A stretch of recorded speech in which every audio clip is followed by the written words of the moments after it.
اور وہی تو ہے جس نے آسمانوں اور زمین کو تدبیر سے پیدا کیا ہے، اور جس دن وہ فرمائے گا کہ ہو جا تو حشر برپا ہو جائے گا، اس کا ارشاد برحق ہے، اور جس دن سور پھونکا جائے گا اس دن اسی کی بادشاہت ہوگی، وہی پوشیدہ اور ظاہر سب کا جاننے والا ہے، اور وہی دانا ہے، خبردار ہے۔ اور وہ وقت بھی یاد کرنے کے لائق ہے جب ابراہیم نے اپنے باپ آزر سے کہا تھا، تم کیا بتوں کو معبود بناتے ہو؟ میں دیکھتا ہوں کہ تم اور تمہاری قوم کھلی گمراہی میں ہو۔ اور ہم اس طرح ابراہیم کو آسمانوں اور زمین کے عجائبات دکھانے لگے تاکہ وہ خوب یقین کرنے والوں میں ہو جائیں۔ یعنی جب رات نے ان کو پردہ تاریکی سے ڈھانپ لیا تو آسمان میں ایک ستارہ نظر پڑا، کہنے لگے یہ میرا پروردگار ہے۔ جب وہ غائب ہو گیا تو کہنے لگے کہ مجھے غائب ہو جانے والے تو پسند نہیں۔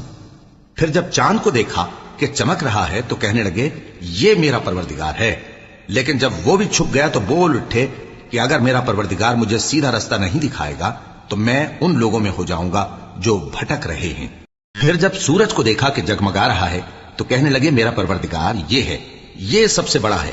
مگر جب وہ بھی غروب ہو گیا تو کہنے لگے لوگوں، جن چیزوں کو تم اللہ کا شریک بناتے ہو میں ان سے بیزار ہوں۔ میں نے سب سے یکسو ہو کر اپنے آپ کو اسی ذات کی طرف متوجہ کیا جس نے آسمانوں اور زمین کو پیدا کیا ہے، اور میں مشرکوں میں سے نہیں ہوں۔ اور ان کی قوم ان سے بحث کرنے لگی تو انہوں نے کہا کہ تم مجھ سے اللہ کے بارے میں کیا بحث کرتے ہو؟ اس نے تو مجھے سیدھا رستہ دکھا دیا ہے، اور جن چیزوں کو تم اس کا شریک بناتے ہو میں ان سے نہیں ڈرتا، ہاں جو میرا پروردگار کچھ چاہے۔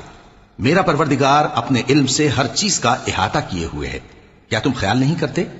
بھلا میں ان چیزوں سے جن کو تم اللہ کا شریک بناتے ہو کیوں کر ڈروں، جبکہ تم اس بات سے نہیں ڈرتے کہ اللہ کے ساتھ شریک بناتے ہو جس کی اس نے کوئی سند نازل نہیں کی۔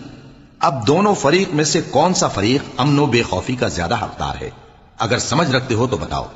جو لوگ ایمان لائے اور انہوں نے اپنے ایمان کو شرک کے ظلم سے ملوث نہیں کیا ان کے لیے امن و بے خوفی ہے، اور وہی ہدایت پانے والے ہیں۔ اور یہ ہماری دلیل تھی جو ہم نے ابراہیم کو ان کی قوم کے مقابلے میں عطا کی تھی۔ ہم جس کے چاہتے ہیں درجے بلند کر دیتے ہیں، بے شک تمہارا پروردگار دانا ہے، خبردار ہے۔